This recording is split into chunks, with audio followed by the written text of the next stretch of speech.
If you were an avid reader like I was in my career, you probably came across the book, The 80-20 Principle by Richard Koch.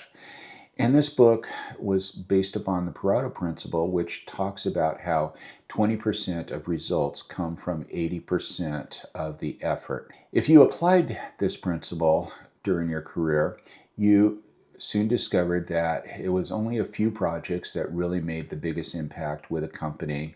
It was only a small number of relationships formed that were the most meaningful towards your career, and it was only a small number of skills that made you the most successful.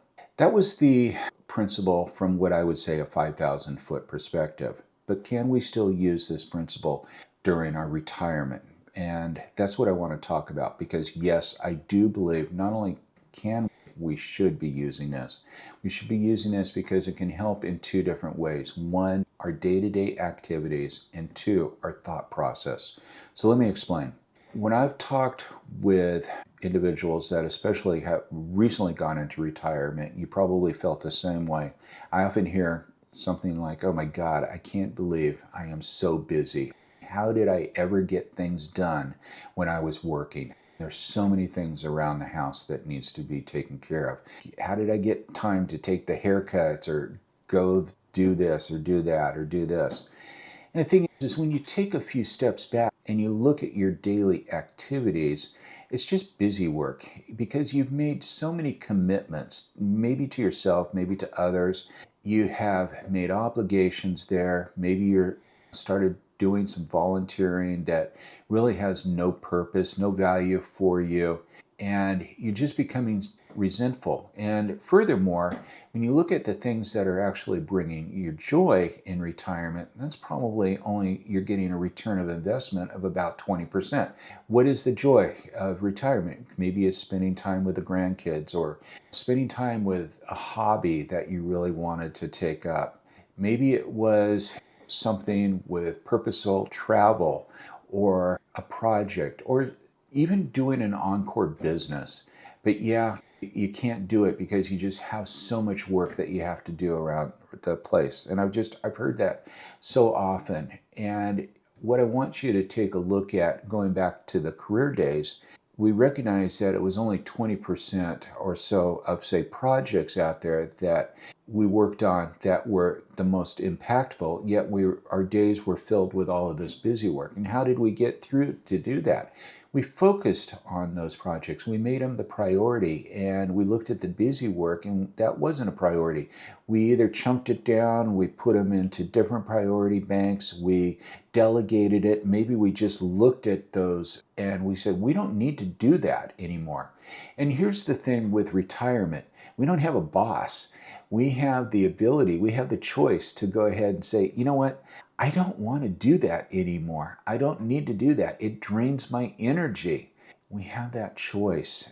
The thing is, you need to recognize it, and you need to take a few steps back, and you really need to look at your day-to-day activities and become aware. Now, what about the thought process? I mentioned that. So, how often are you worrying about your health? Money worries, anxiety of aging, regrets, loss, isolation. And the thing is, with these kind of thoughts, they're repetitive and they're not doing you any value. They're not helping you in any way. They're just simply draining you of energy. So what you need to do is you need to recognize this. And one of the things that you can do is you can sit there and start with, what is it that you're grateful today? Who is it that you connected with? What was it that gave you energy? And what's still possible out there?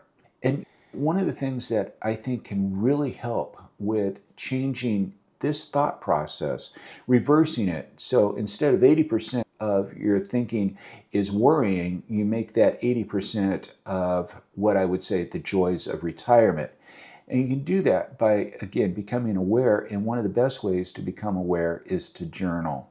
I've talked about, I used the morning pages, and it was a practice that I learned from the book The Artist's Way by Julia Cameron. I've talked about this in videos in the past. But essentially what you're doing is, one of the first things you do is you journal every morning, and it's a stream of consciousness writing. You just start writing, your pen never leaves the paper. You'll find that oftentimes you'll sit there and be writing something silly. I don't know what I'm going to write about. My mind is blank. And you're literally writing these words. But then things come and you start expressing your gratitude. You start expressing some of your dreams and stuff. And I'll even give you a little tip, and it's actually in the book. And I discovered this. It was really something. Usually on the second page of the 3 pages, you'll have what I would call an aha moment, something that is really impactful. But again, if you're not using a journaling, you just have to find ways to really become aware of how you're thinking and how you're spending your time. Awareness is key. So I hope you found this video informative, practical, and if you haven't done so already, please make sure that you subscribe to this channel. Hit that bell notification as I do upload new videos every week, and I'd hate for you to miss one. Thanks again for stopping by, and I look forward to seeing you next week. Take care.